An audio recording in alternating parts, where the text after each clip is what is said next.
penser au ciel. Voilà, alors ça c'est une première chose. Donc on serre contre le bras et ensuite on fait 7 enroulements autour du bras. Le chiffre 7 est le chiffre du sacré. Par exemple, le jour du Shabbat, c'est le 7e jour. Le chiffre 7 revient, par exemple, on compte 7 semaines entre la Pâque et la Pentecôte. Également, il y a l'année sabbatique, il y a l'année du jubilé qui était, donc après 7 cycles d'années sabbatiques, il y avait le jubilé. Donc, on retrouve le chiffre 7. Une fois qu'on a attaché de cette manière, on le laisse comme ça pendre en attendant et on met les tefilines, les phylactères de la tête. Alors, là encore, c'est le même système. Vous voyez, un cube.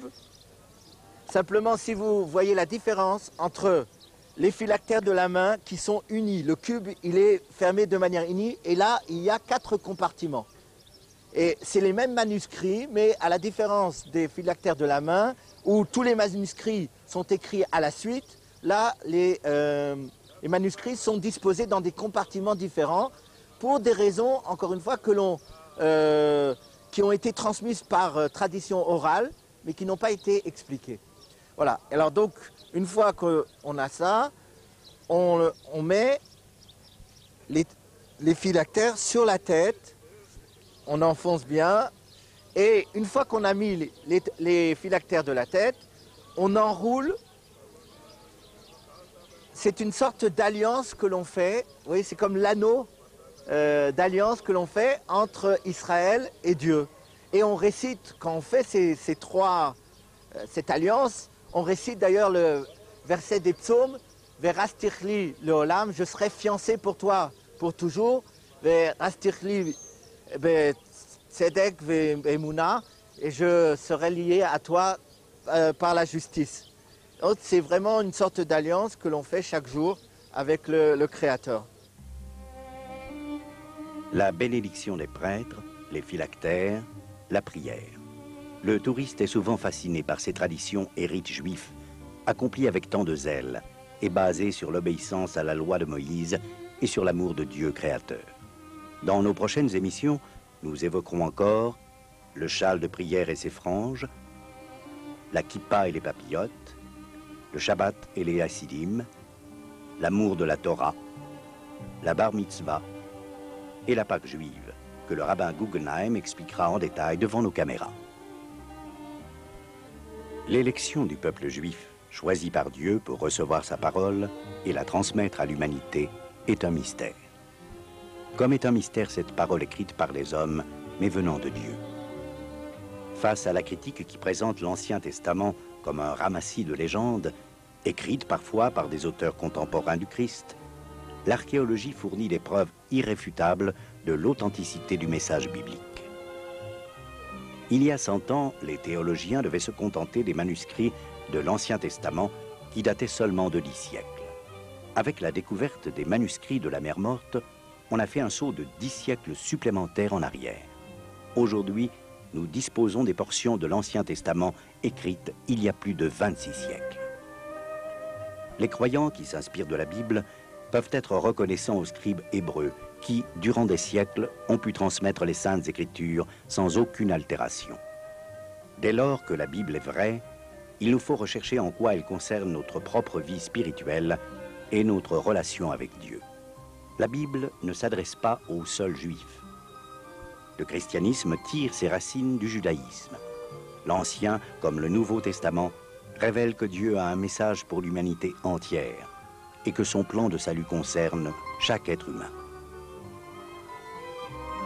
Depuis les débuts de l'homme sur la terre, depuis la chute du premier couple au Jardin d'Éden, Dieu a mis en œuvre un plan pour l'humanité qui a pour but d'apporter le salut à tous les hommes qui voudront bien accepter la grâce de Dieu. Et dès le début, Dieu s'est réservé une lignée de témoins qui passeront depuis Adam par Enoch et par Noé en particulier lors du déluge pour ensuite aboutir et continuer par les patriarches d'Israël. Et tout ça conduira à la naissance du peuple d'Israël. Le peuple d'Israël qui a une place de tout premier plan, la première place dans le plan de Dieu pour le salut de l'humanité.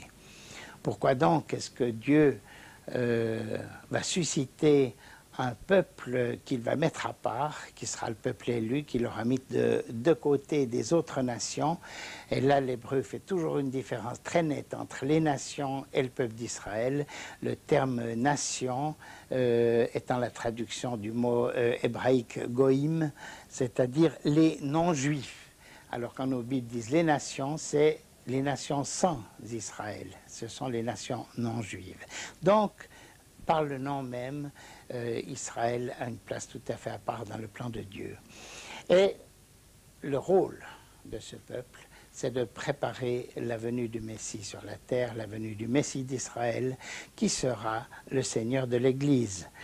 Et Israël sera ainsi le premier seul témoin du seul vrai Dieu sur la terre pendant des siècles. Dieu a donc besoin du peuple d'Israël et il va lui confier une mission, un rôle déterminant. Il va, entre autres, ce peuple, être le réceptacle, le récipiendaire de la loi qui sera donnée au peuple d'Israël par Moïse et qui exprimera la volonté de Dieu vis-à-vis des hommes. Jusque-là, les patriarches et tous ceux qui les ont précédés dans cette liste, dans cette lignée de justes, et il faut comprendre ici le mot juste dans le sens hébraïque de yachar, des hommes droits, toute cette connaissance de Dieu était uniquement orale et se transmettait de père en fils. Avec Moïse, viendra la Torah, viendront les commandements de Dieu, et Dieu donnera à l'homme, au peuple d'Israël, mais qui représente l'humanité, l'exacte teneur de ses volontés. Et Israël aura ce rôle, qui n'est pas toujours facile et qui sera lourd à porter, de faire la preuve que même connaissant la volonté de Dieu, l'homme est incapable de la réaliser pleinement.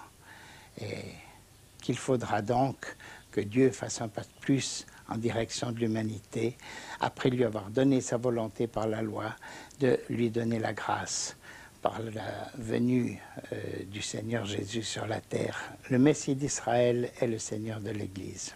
L'Église a souvent oublié que ses racines profondes, c'était le peuple d'Israël. L'Église a cru qu'elle était amenée à remplacer Israël, alors qu'elle était amenée à continuer pour un temps le rôle qu'avait joué Israël sur la terre, le rôle de nation phare, qui est transmis temporairement et partiellement à l'Église pour un temps, tout en n'annulant pas le rôle qu'Israël a reçu. De nos jours encore, Israël exerce son rôle, Israël, racine de l'Église, Israël qui, encore aujourd'hui, ou surtout aujourd'hui qu'il est de retour sur sa terre, a un rôle de nation phare, un rôle de peuple mis à part par Dieu pour être le témoin de Dieu sur la terre vis-à-vis des autres nations, les goïms qui l'entourent. Et nous avons besoin qu'il y ait ces deux témoins, c'est biblique aussi, puisque la Bible nous dit qu'un fait rapporté ne peut être véridiquement reconnu que s'il y a au moins deux témoins.